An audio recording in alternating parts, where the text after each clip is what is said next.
Welcome to our webinar brought to you by NJPSA, FEA, and Legal One.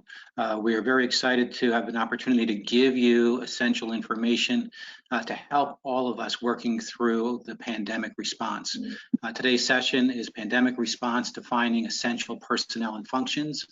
I'm very pleased to have with me Pat Wright, the NJPSA Executive Director, Robert Schwartz, NJPSA Chief Legal Counsel, and myself, David Nash, Legal One Director. I'm going to turn it over to Pat Wright for some opening remarks. Good afternoon, everybody. Thank you for joining us this afternoon. The need for this webinar became apparent as we heard a few concerns from different members around being engaged as essential employees, yet many of them were operating under functions that were not essential and operating in circumstances that were not meeting the CDC guidelines.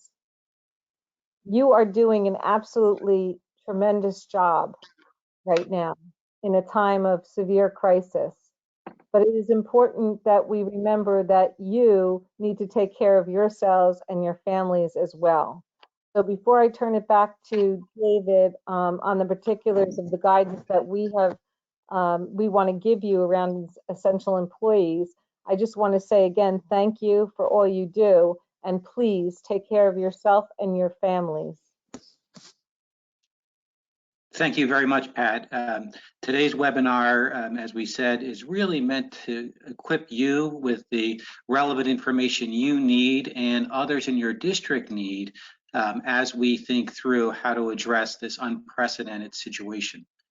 As we work through our presentation today, we are trying to give you the very best information, the latest information to help guide your efforts. Of course, as we're doing this webinar, we are not providing legal advice during the webinar, but we are urging all of our members, all NJPSA members, if you do need legal assistance related to any of the issues that we're addressing today, to please reach out to us at NJPSA, and in particular to our legal department.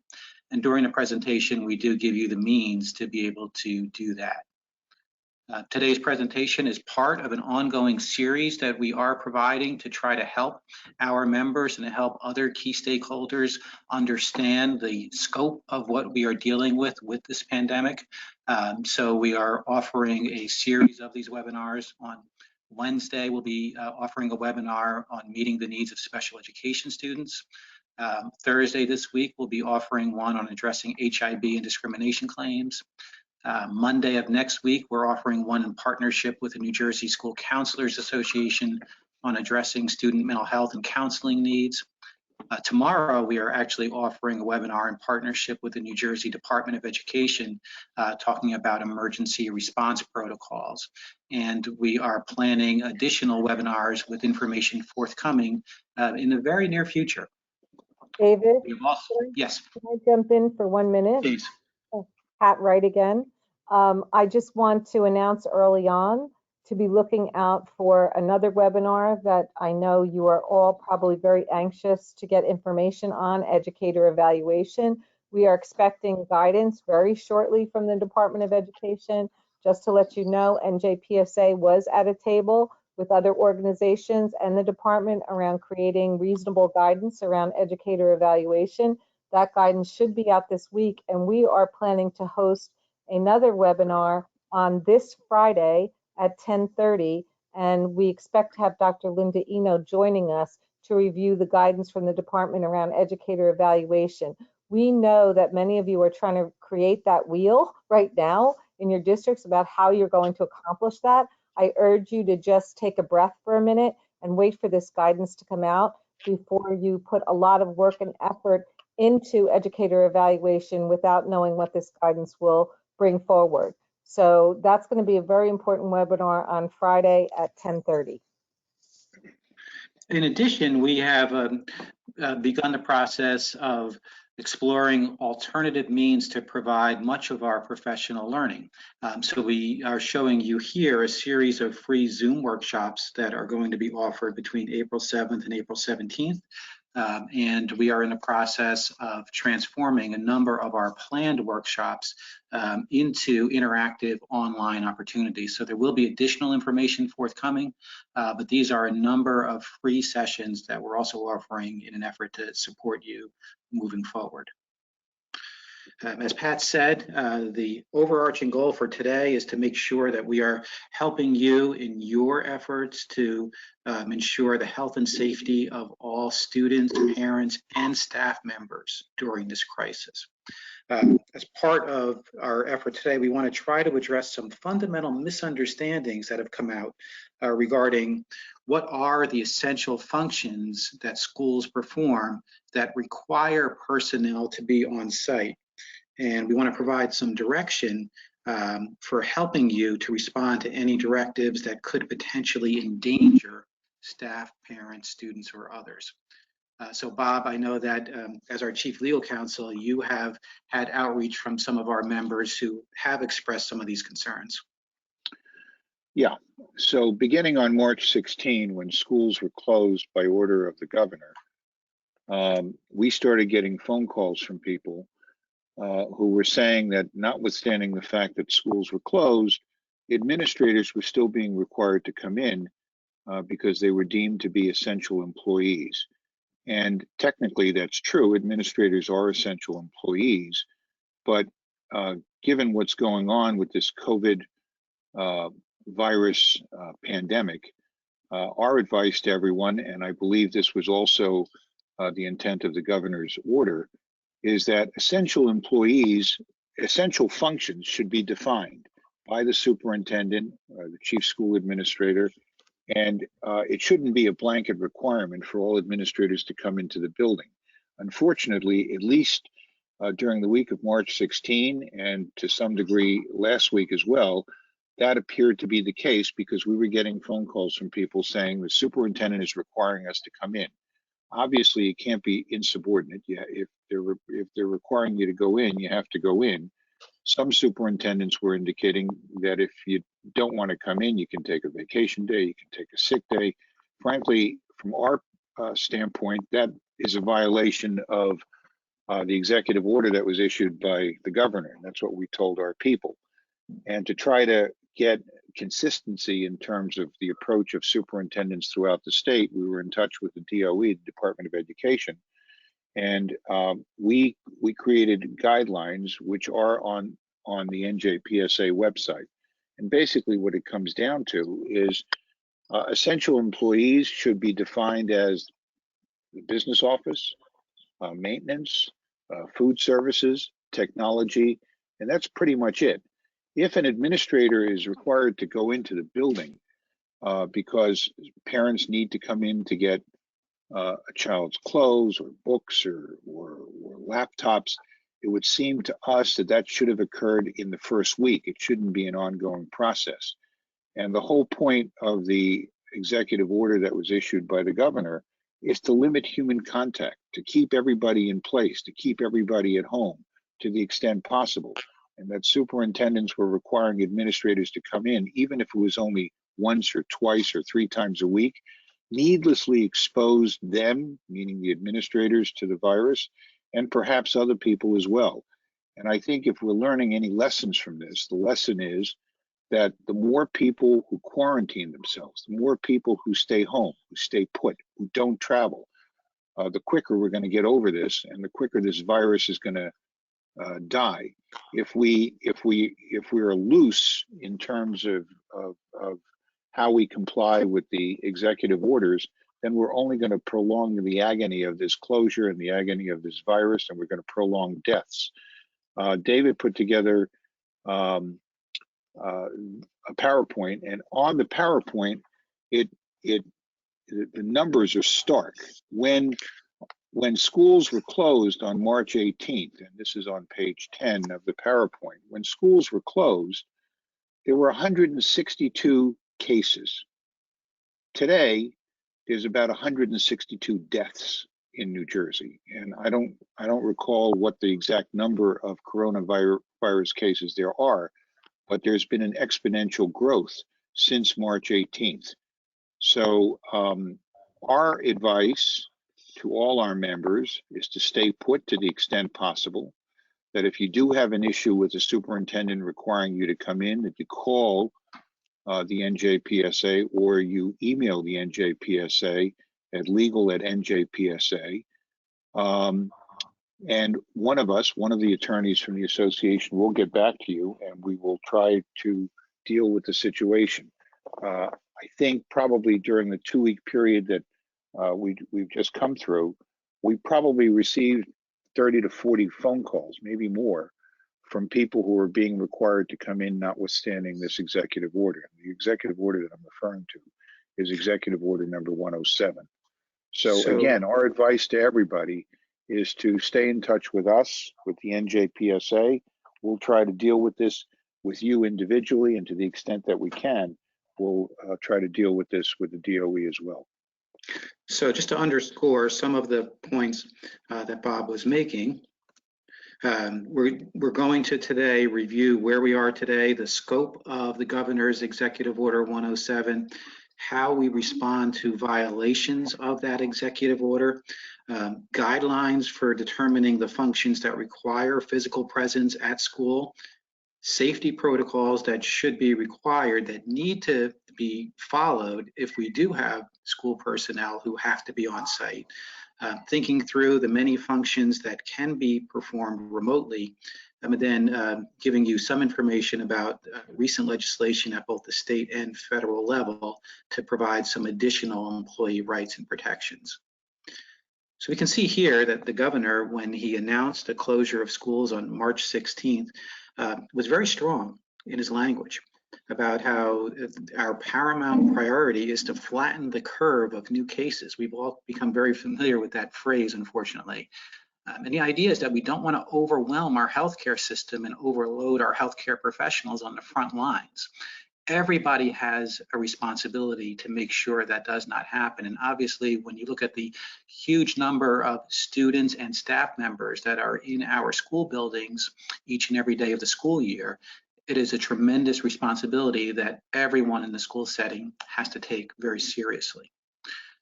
Commissioner Repollet also was very strong in underscoring the need for us to do everything possible to ensure safety. And he talked specifically about being extra vigilant in protecting the health and safety of students, faculty, staff, and the entire campus community. Of course, we are all committed to providing ongoing services for our students and doing everything possible to support students.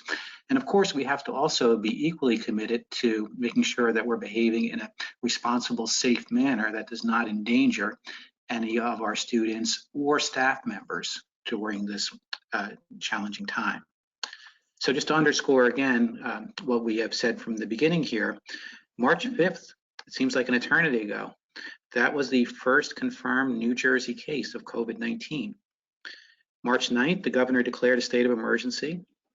By March 18th, when the governor announced school closures, we had 162 cases. And from March 18th through March 27th, I didn't even add in the huge increase over the last 3 days. You can see the exponential rise in the number of cases that we have had in New Jersey. Now, with the latest data, we are well over 13,000 cases statewide. So we have a long way to go before we can even think about flattening this curve. And obviously, there's a great deal of work to do in the meantime. In addition, not surprisingly, we have had dozens of school districts that have publicly reported staff members who've either directly contracted COVID-19 or been exposed to the virus through school functions, through parents or students or other community members at various school functions.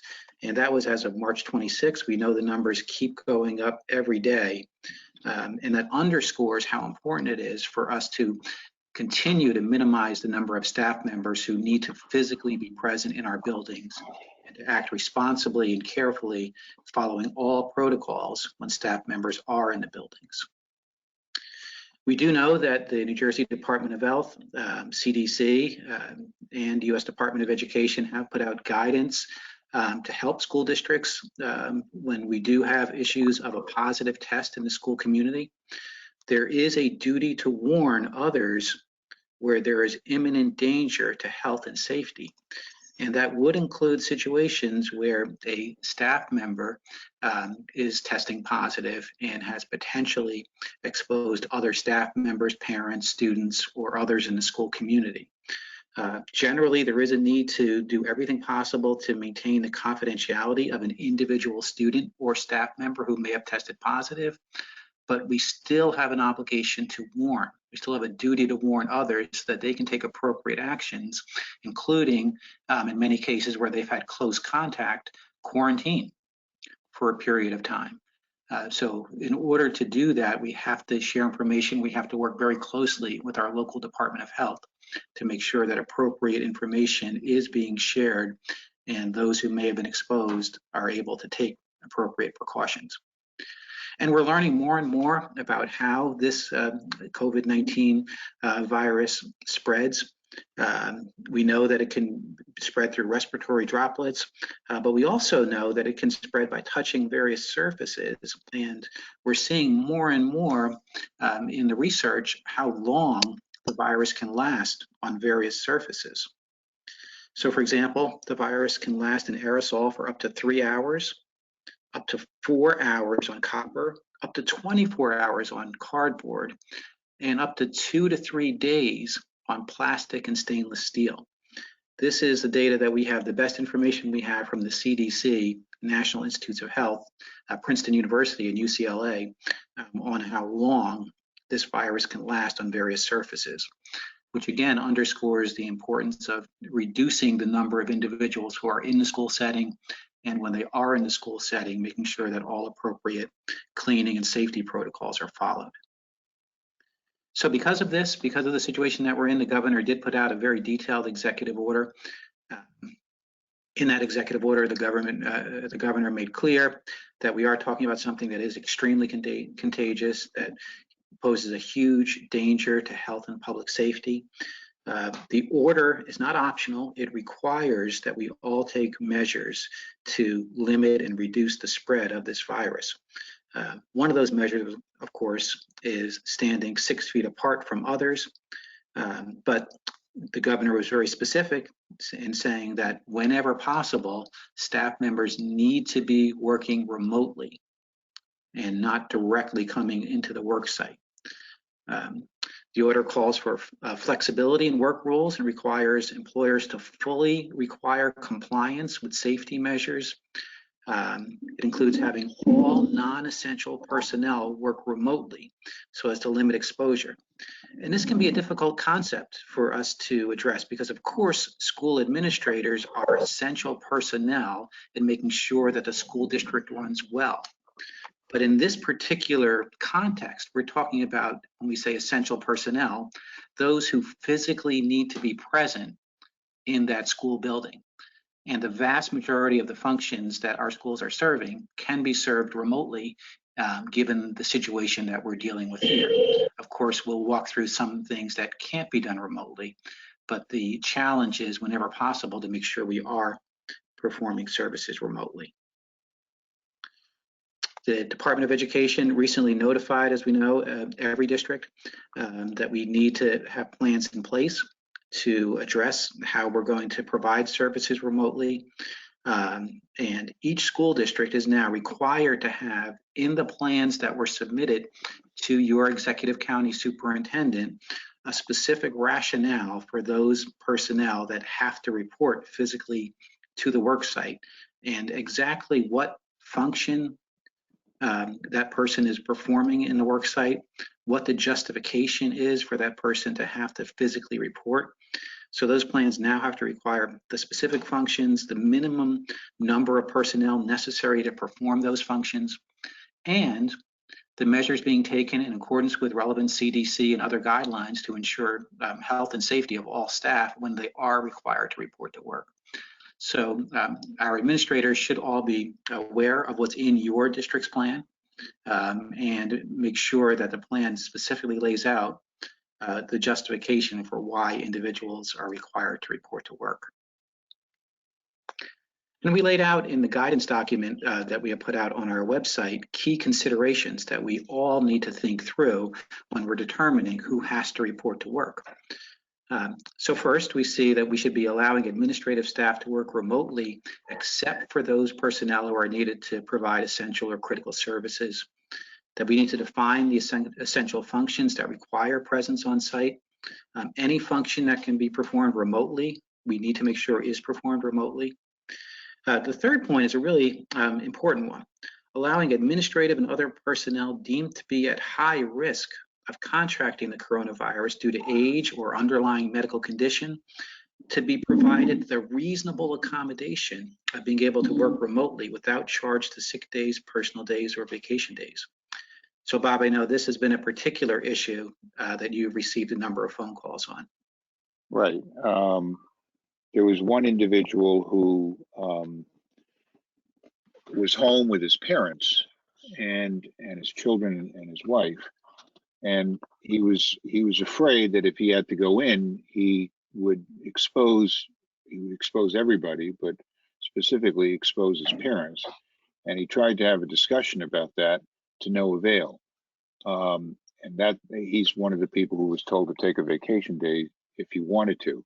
In our judgment, that violates Executive Order 107 because whatever it is that the superintendent wanted this gentleman to do, he didn't define. And when he did go in that first week, after March 16, he just sat in his office and did work in his office that he could have done at home. We had another question from someone who was pregnant, and it was a high-risk pregnancy. And again, the superintendent said, take a sick day if you need to take a sick day. Again, that runs afoul of Executive Order 107. And I imagine David's going to get to it, but that's right.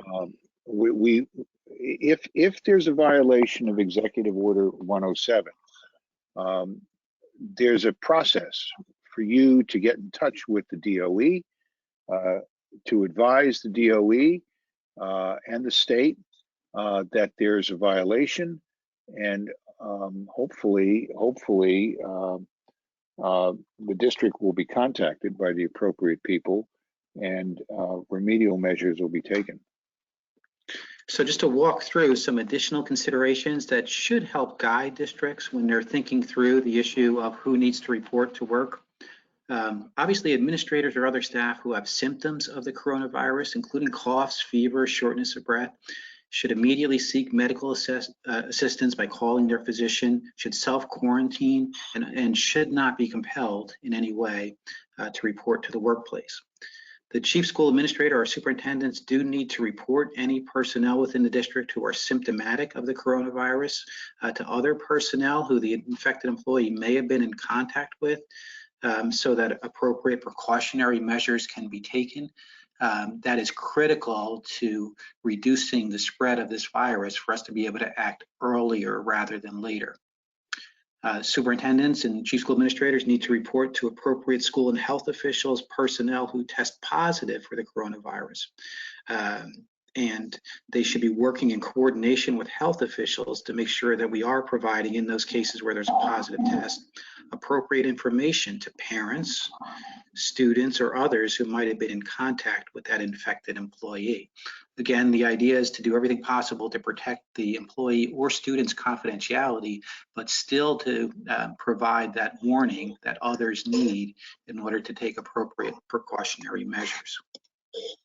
And of course, parents and students should be advised that if there is reason to believe that a student or a member of that student's household has been exposed to the coronavirus, that we don't want that parent to be coming into school. Let's say it's a student who's eligible for free or reduced lunch. The parents should be contacting the school district, advising them of their concerns regarding coronavirus and the fact that a child or a member of the household might have been exposed. And the school district, in consultation with appropriate health officials, can provide alternative means of supporting that family, of making sure the student still receives nutritional services without having the parent or others come into the school setting and potentially spread the virus further. So it is very important that we communicate with parents and that parents communicate with the school district whenever we have those concerns. There are many functions that should be done remotely. So conducting administrative team meetings. There's no reason that administrators should be required to come into the school setting and physically sit at a meeting that could be done remotely. And that is one of the issues that we have seen in the past couple of weeks, where folks are being asked to come in for physical meetings where the technology obviously exists for us to do that remotely. Responding to inquiries from parents, students, vendors, or other stakeholders regarding district functions. We can put in place procedures to answer the ongoing questions that we're getting from parents and others regarding school district operations. We can make those publicized so that everybody knows how to have their questions answered remotely without having to have somebody sitting in an office in order to answer those questions. Of course, developing or submitting reports. We know that there are so many administrative reports that always have to be done, but that can be done remotely as well. And then we also should be thinking through other tasks that are more appropriately performed by other personnel. So for example, when we have food being distributed at a school, you could potentially have dozens or hundreds of individuals coming to that school. Law enforcement personnel should be part of the school district's response in order to help with traffic control. We should not be asking school administrators to take on functions that are more appropriately performed by those law enforcement personnel. It's important to let, yes. And significantly, if people have to go in because of food distribution or for technology reasons, that you have to pass out laptops or pass out iPads, protocols have to be established by the district to ensure the safety of the people who are doing it, whether it's administrators or other people. And those protocols have to ensure distance between people. And if you're gonna pass out computers, for example, laptops or iPads, protocols have to exist to ensure that the virus, the germs, are not on the laptop or the iPad to the extent possible. They have to be cleaned, or they have to be in boxes. You just don't want to. You don't want to spread this inadvertently by just passing out computers. And in a moment, we're going to show you a link to some guidelines for how we think through appropriate cleaning and safety protocols, because they are out there. They have been established to help us think through these issues. So a few examples where you may need personnel to report to a work site. There are certain critical building maintenance functions. Periodically, individuals do have to come in for things like boiler maintenance. Very limited school grounds maintenance may be required. School cleaning, but again, this isn't something that we would be on the normal schedule because we do have a much more limited usage of the schools for things like food distribution or distributing devices. Responding to technology issues such as server maintenance that require physical presence of technology maintenance workers on site. Many times those functions can be performed remotely, but sometimes they do have to be performed on site. And there could be the occasional need for things like retrieving physical files, but that should be very rare. It's something where there is an emergent issue, there is no access to an electronic file, and this is something that requires immediate attention. So that should be very rare and not something that we're seeing on a regular basis. Where we have individuals who have to report on site, as Bob said, we do want to make sure that we are following appropriate protocols, limiting the instances of contact or even near contact within 6 feet, for example, ensuring that all staff who are required to report have received appropriate training on relevant protocols. And we give you here some of those relevant protocols. The CDC has provided guidance for cleaning and disinfecting schools and other community facilities that we are providing. And they are providing as well detailed disinfection guidance on home cleaning that we thought you would like to have as well. So very important that we're following those protocols when we do have to report on site. We have been talking on an ongoing basis with the New Jersey Department of Education as they've been trying to support schools in this challenging time, and they have shared with us some of their observations, for example, with food distribution.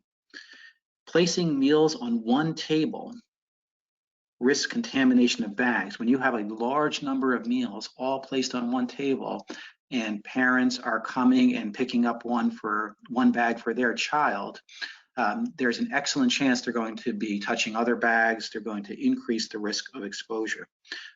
What districts are doing is making sure they have a system where one car comes up, one bag is provided on the table for that parent. Next car comes up, another bag is provided on a table, and there is a system to limit potential exposure. Distributing food indoors risks building contamination. Now you have a number of individuals who are coming into the school, or we have seen images of large numbers of individuals, huge numbers, standing in lines outside of a school, where there is now a huge risk of exposure of those individuals who are standing next to each other, much closer than 6 feet, online, waiting to get into a building. Bringing visitors into the building negates social distancing as well. So it should be extremely rare where individuals need to physically come into that school building. Requiring signatures for meals causes delays and could increase the risk of exposure. We have had situations where a school district has a pen and they are sharing it from one person to the next, signing in for meals. The Department of Education has made clear that is not necessary, and that could clearly be increasing danger.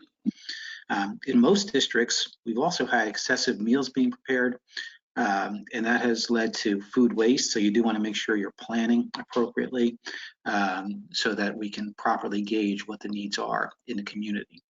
But taking the time to think through these protocols is critical. The Department of Education will provide specific guidance to any particular district looking for that guidance. And again, we are going to be offering a free webinar tomorrow to provide some additional information. We also give you here a county by county contact sheet for the Office of Emergency Management, who the contact person would be in your particular county. We give you information on food service companies and summer food service program providers, as well as FDA guidance on food products and CDC guidance on food safety. Appropriate handling of food is critical in this process. And within that county by county information packet, there's also information on social and emotional learning resources that are available in your county to support your students who clearly have ongoing needs and sometimes much greater needs given the situation that we're working through right now. So Bob mentioned this. We give you here a link to what to do when we have potential violations of Executive Order 107. That order is not optional. It is something that we are all required to comply with, and we give you here a link for reporting any potential violation. The Attorney General has very publicly warned that violators who are openly flouting this executive order could face criminal charges.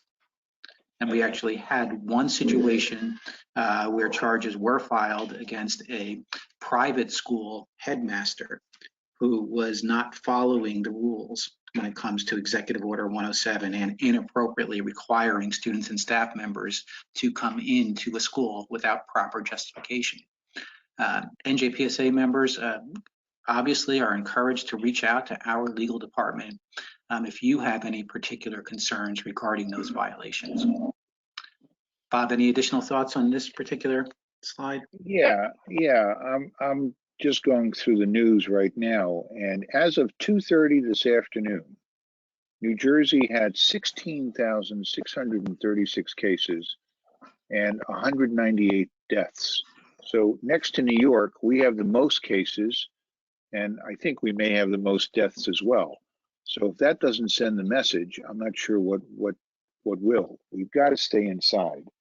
And the only people, you know, it's incredible that the numbers almost doubled since Friday. Well, if you go through your PowerPoint, David, your PowerPoint indicates that on March 18th there were 162 cases. Yeah. So in 2 weeks, we've gone from 162 to 16,000. That illustrates how serious this is. And everybody has to take it seriously. Superintendents, administrators, everybody. Absolutely. And the only time you should be going into school is if it's absolutely necessary. And as David said before, there really are very, very few instances that are absolutely necessary. You can do most everything remotely. Obviously, you can't pass out equipment remotely, but at this stage of the game, I'm not sure why school districts would even be passing out equipment, because the time, I think, is past for that. So we do, of course, want you to be aware of some other recent legislative action at both the state and federal level. There has been recent legislative action in response to the coronavirus. So we have legislation that passed a couple of weeks ago, and that every school district must implement by April 2nd. So that is coming up very quickly. That's this week. That's right, on Thursday. By this Thursday, we have to implement emergency paid sick leave and an emergency FMLA expansion. It covers every school district in the nation. And it covers other employers with less than 500 employees.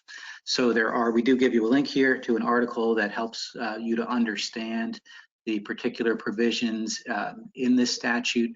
It does provide employees with 80 hours of emergency paid sick leave. And there are specific reasons that sick leave would be available to an employee. If you're unable to work or telework, you would have to be eligible for the leave. So if you're complying with a quarantine, if you've been advised by a healthcare provider to self-quarantine, if you're experiencing symptoms of COVID-19 and you're seeking a medical diagnosis, we know that it is still very difficult for us to have access to testing, to get that appointment with medical personnel. But if you are experiencing symptoms and seeking that medical diagnosis, you are eligible for up to 80 hours of emergency paid sick leave. To care for an individual who's subject to an order from a healthcare professional to quarantine, to care for the employee's son or daughter if a school or place of childcare is closed, or the child care provider is unavailable, which we know is a widespread issue across the nation due to COVID-19. If the employee is experiencing any other substantially similar condition, you are eligible for that additional benefit. So we want to make sure that individuals understand this. There's also some additional protections under emergency expansion of FMLA. And in that situation, employees also would have the right for additional benefits. So if you have a situation where you have to care for a son or daughter under the age of 18, if the son or daughter's school or place of childcare has been closed, which obviously is true across the state, you do have the ability to get access to emergency FMLA leave as well. So in the article that we provided, it does lay out some of the limitations on that leave and the maximum dollar amounts to be paid, but we did want to provide that information for you because there are those additional benefits that we want to make sure you're aware of. But people should be forced to take leave of any kind at this point as a result of the school closings. The only people who should avail themselves of leaves are the people who are required to go in to perform some essential function as deemed by the superintendent.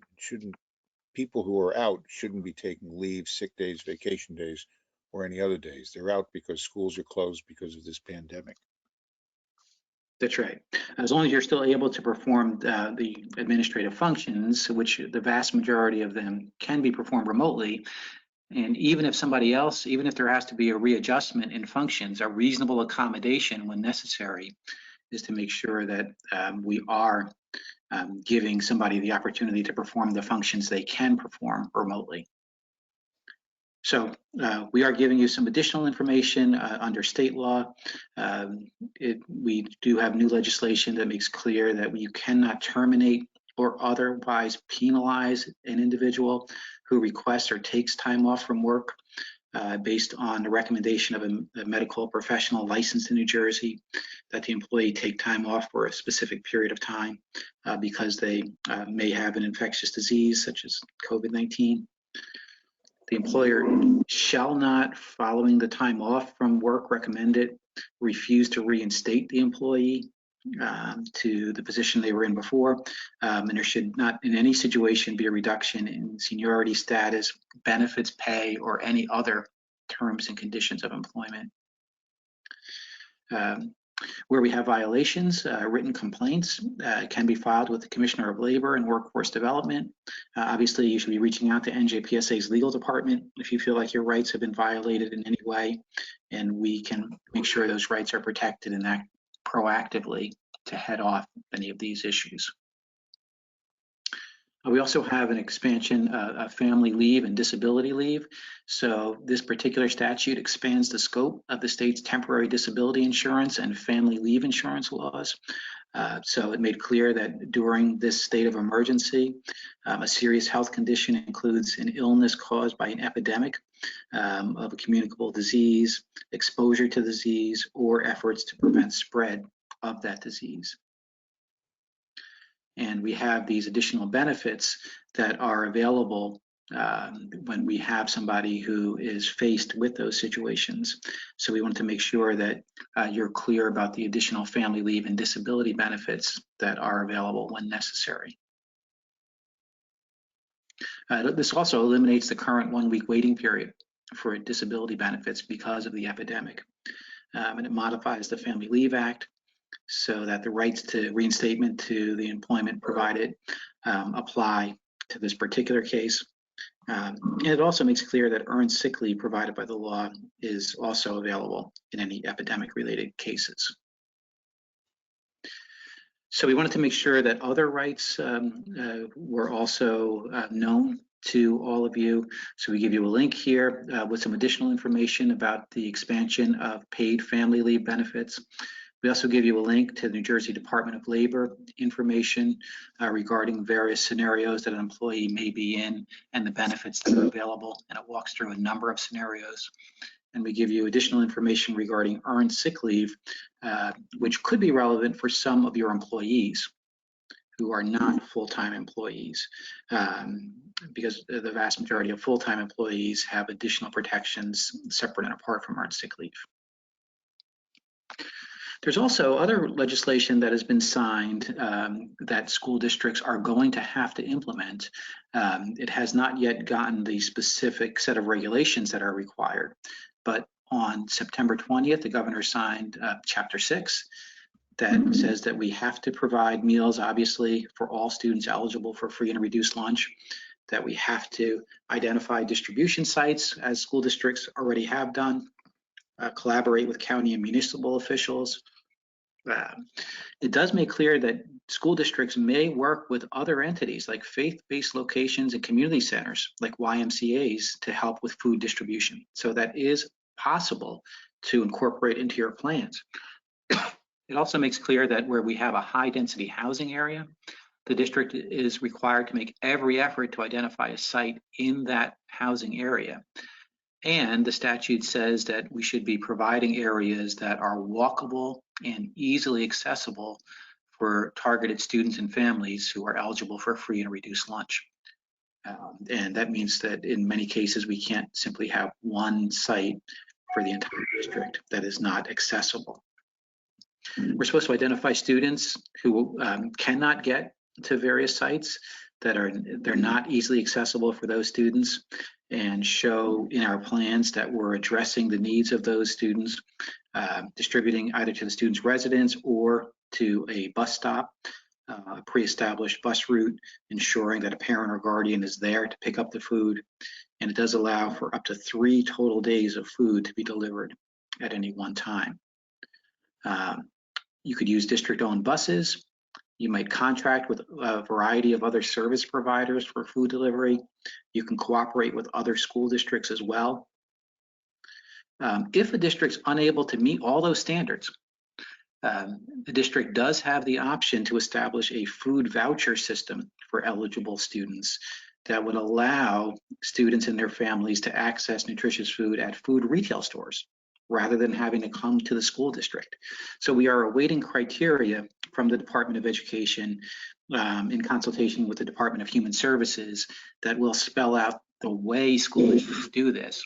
But this statute was signed on March 20th. And we do anticipate that there will be criteria under the statute so that districts could utilize this option. Because remember, you have to make sure that you're providing food in an easily accessible, walkable area for students and families, and thinking about providing it in high density housing areas as well. And that may not always be possible for us to meet all those standards. And if we can't meet those standards, we are supposed to be provided this option. So we are waiting on additional criteria for this, but we want you to be aware of it. And of course, we want to just remind folks, hopefully every district has now done this. The Department of Education did direct all districts that have at least one eligible school for the summer food service program and seamless summer option programs that allow for federal funding for meals in non-congregate settings to take advantage of those programs because now there will be federal funding available in the epidemic that we're dealing with now. So we want to make sure every school that's eligible has appropriately applied. Let me give you the information for that as well. We know Congress has been very busy at the federal level, and we have not yet had the ability to carefully analyze this, but we do have a more than $2 trillion bill that was just signed that does include funding for education. It specifically sets aside $13.5 billion for K-12 education. It could be used for a broad range of services, including helping school districts meet the needs of English language learners and students with disabilities, helping with remote education, helping with mental health services for students, and provides an additional $3 billion for governors to use at their discretion to assist K through 12 and higher education as they deal with the fallout. We've also given you links here because we know information is constantly being updated. So on our website, the top link you see, we are providing an ongoing set of resources for our members with the very latest information, and that top link will get you to that information. But we also thought it would be useful to give you the Department of Education link where they are providing updated information. So right on the homepage of the department, you can see a coronavirus update with lots of resources to help you. U.S. Department of Education also has a specific link with great information that they have made available. CDC has a specific link, and the New Jersey Department of Health has a link that's relevant to schools, and we have provided that for you as well. I know in looking through this information, you probably might be feeling a little overwhelmed. Are there any questions, Pat, that you noticed from participants that may have been typed in? Just a couple, actually. One is asking whether or not nurses are considered an essential employee in the fact that some of them are being required to be in the buildings when there's cleaning going on or when food and other services are being and devices are being distributed.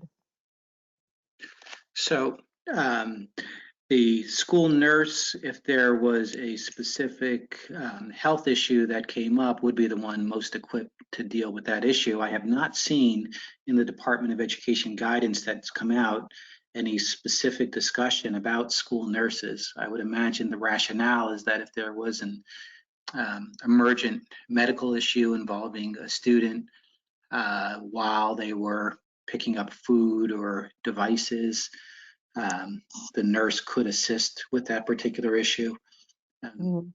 It's not clear to me that the nurse would have to be required to be there at all times, but I haven't seen guidance from the New Jersey Department of Ed on that particular question. Okay.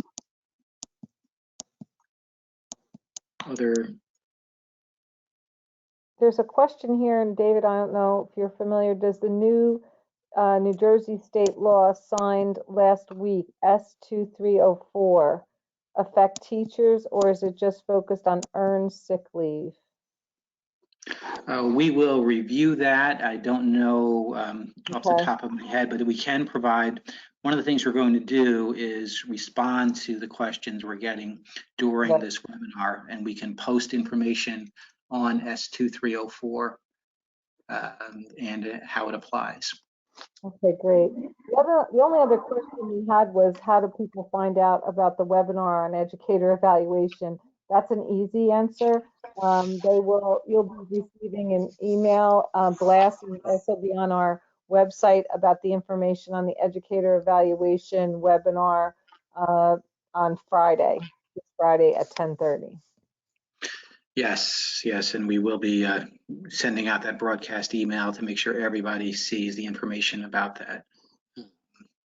Bob, do you have additional thoughts or comments as we move forward? No, I would be interested in hearing questions from the people who are on this webinar. Those were the only questions we had so far. Oh, wait, I have one more question. Let's see. This may be a particular one that we could answer offline. And for those who are typing in questions, be rest assured we are capturing all of those questions. And if somebody needs an individual response separate from the webinar, we will be able to provide that.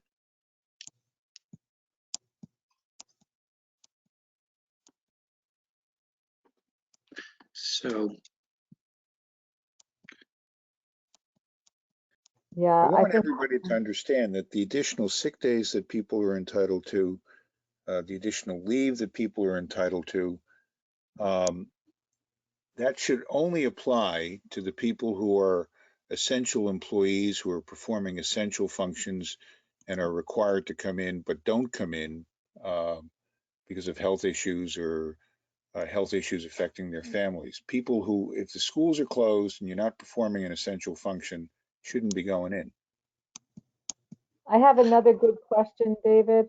yes, In many cases, people associated with the district are symptomatic, but they cannot get tested. And it says, do we have to notify people who have been associated with those individuals?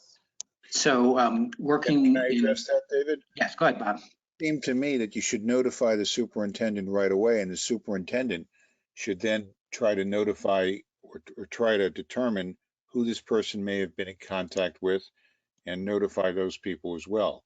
I think that's part of the CDC guidelines. That's right. So that is part of the CDC guidelines. And of course, you also want to be notifying the local Department of Health and working together to make sure that additional steps are taken to sort of trace. They can assist school districts. It's not like the district on their own has to figure out all the tracing of other individuals who may need to be warned about this particular person and possible exposure.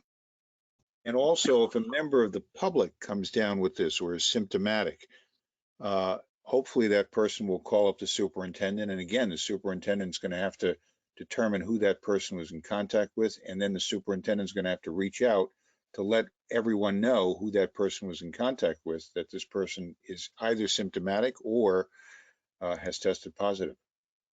Yes, and it is a balancing act. So let's say it was a student who may have tested positive. We do need to try to do everything possible to protect the confidentiality of that student. So you don't simply release the name of the student, but you do still have a duty to warn others about the exposure that they may have had. So we want to try to protect confidentiality of student or staff member, but still provide the necessary warning to others who may have been exposed. I have another question, which is very specific, and it's about someone being asked, a principal being asked to go in to distribute packets, related to academic. And I know the answer, but I'll let the attorney answer. is that allowable? So I'm when it not comes, sure if the right question is it allowable? If the packets have to be distributed and there's no other way to do it, Right. then somebody's going to have to distribute the packets. Why at this stage of the game, 2 weeks out, we're Well, still because distributing packets? I think, Bob, the reason is because they've only distributed packets for a certain amount of time. So this will be an That's right. ongoing process. Okay. Yeah. So I would think that person would have to do that. However, my concern is that all of the CDC guidelines are followed and Right, all that the there be protocols a have to be very followed. safe way to transmit the packet. That's right. so for example, it should not be a situation where we have parents coming into the building and just sort of casually picking up a packet of information. The same kind of tight protocols we have with food distribution, we should have with any distribution, whether it's packets or electronic devices or whatever it might be.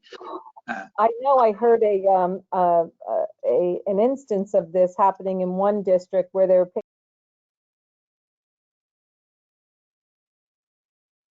Hello? We may have lost Pat. Are you still there, David? Yes. So go ahead, Pat. They actually have parents coming in to pick up devices, but what they're doing is they're having people schedule appointments so that there's not a line of people doing this. They're also have them come in, they put the packet on a counter or a table, and they are not there to actually, hand the packet to them. It's put on a table. They pick up that packet and then the table is wiped down, everything is wiped down. So again, there has to be some kind of protocol where all the guidelines are being followed so that our members are safe. So that's a much better process. Even to think it through further, you may want to look to find a way to distribute those packets at a table outside the school. Right. And think about even when a parent is just coming into a building, all the other areas you're going to incidentally touch. So everything we can do to limit those who are coming into the building and limit potential exposure is very, very important. Other questions, Pat?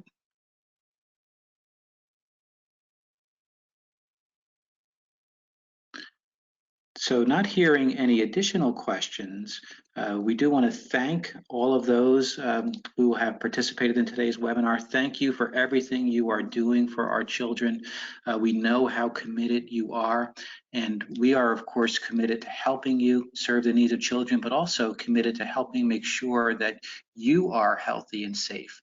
And we wanted to provide today's information to give you the information that you need to have conversations with others in your district so that we all do our part to protect health and safety, to limit potential exposure, and to make sure that we can continue to serve our children in the best and safest possible manner. Any final comments, Bob, before we wrap up? I would echo your comment. All of our folks are the people on the front line, and we appreciate all that they do, and we're here to help. And if you have any questions, try to get in touch with the NJPSA, and we will do everything we can to answer your questions as expeditiously and completely as possible. Pat, any final remarks before we wrap up for today? Again, a simple thank you, which is really not adequate for everything you guys are doing out there. Again, if you have any ideas on how we can further support you as an association, please let us know. I hope you continue to use the leadership connection to try to connect with one another and share good strategies. And I want to assure you that the questions that were not answered, if you have specific questions, they will be answered directly by our staff. So thank you, everybody, for participating. As we wrap up today, we have included in our PowerPoint just some additional resources for you. We know that at this point in time, it is still critical that you have access to resources for ongoing professional development. So at the very end of today's PowerPoint, which will be posted, we do give you some additional resources to help you with your own professional development and that of your staff. And with that, we are going to wrap up today's presentation. We thank you. Thank you. Thank you all.